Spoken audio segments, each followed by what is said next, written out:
Hello viewers, সবাই কেমন আছেন? আশা করি সবাই ভালো আছেন। এই তো আমি আজকে আমাদের জারে বাসায় বেড়াতে গেছিলাম। সে মুরগি কাটতেছে, তাই মুরগি কাটাটা আপনাদের সাথে শেয়ার করলাম। আপনাদের ভালো লাগলে অবশ্যই আমার চ্যানেলটা ভালো লাগলে অবশ্যই সাবস্ক্রাইব করে দিবেন এবং পাশে বেল আইকনটি ক্লিক করে দিবেন। তো মুরগি কাটা প্রায় শেষের দিকে, অর্ধেক মুরগি কাটা শেষ। তারপরে রান্না করবে, সেটা খাওয়া দাওয়া করে তারপর আমি বাসায় আসবো। আমি না বলে গেছি তো এই জন্য তাড়াহুড়া করে ফ্রিজে যা ছিল সেটাই রান্না করার জন্য প্রস্তুতি নিয়ে নিলাম। আমি যাই না তো কখনো, মা হঠাৎ করে গেছি, সে অনেক খুশি। সে দেখে তাড়াতাড়ি করে ফ্রিজ থেকে মুরগি বের করলো, অনেক আদর করে আমাকে। আমি যাই না তো তাই অনেক যেতে বলে, সময় পাই না বাবু নিয়ে। খুবই গরমের মধ্যে কোথাও যাওয়া আসা আমার জন্য ইম্পসিবল হয়ে যায়। এই তো অনেক সুন্দর করে রান্না বাড়া করে, রান্নাটা আপনাদের সাথে শেয়ার করতে পারিনি, তাড়াহুড়া করে রাইতে চলে আসছি তো এই জন্য রান্নাটা শেয়ার করতে পারিনি। আর বাবু ছিল সাথে। এই তো প্রায় কাটার শেষের দিকে, কাটে ধুয়ে রান্না করবে।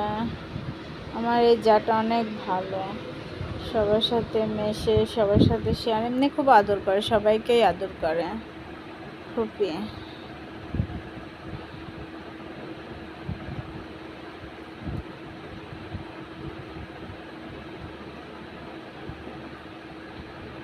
সুন্দর করে পাটা পরিষ্কার করতেছে,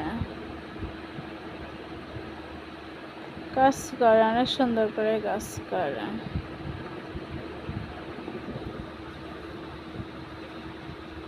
এইদিকে এই ভাবির একটা মেয়ে আছে, সেই মেয়েটা আর ছেলেটাকে নিয়ে বাইরে বেড়াচ্ছে। আমার ছেলেটা ওখানে যে অনেক খুশি হয়েছে, কারণ ও তো এখানে একা থাকে, ও তো আর বাড়িতে বাসা থেকে বের হয় না সেরকম। এই জন্য ও মানে কোথাও গেলে অনেক খুশি হয়।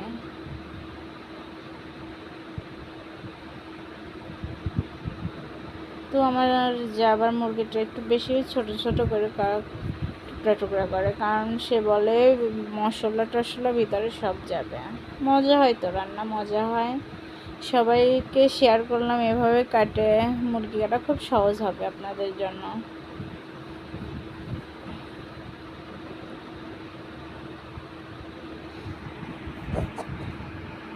এই তো মুরগি কাটা শেষের দিক, মুরগি কাটা হয়ে গেছে। এখন এটাই মুরগি কাটার ফাইনাল লুক। সবাই এভাবে কাটবেন, অবশ্যই সহজ মনে হবে। যারা নতুন, কখনো মুরগি কাটেননি, তাদের জন্য এভাবে কাটলে অনেক সহজ হবে। এই তো আমার জায়ের মেয়ে।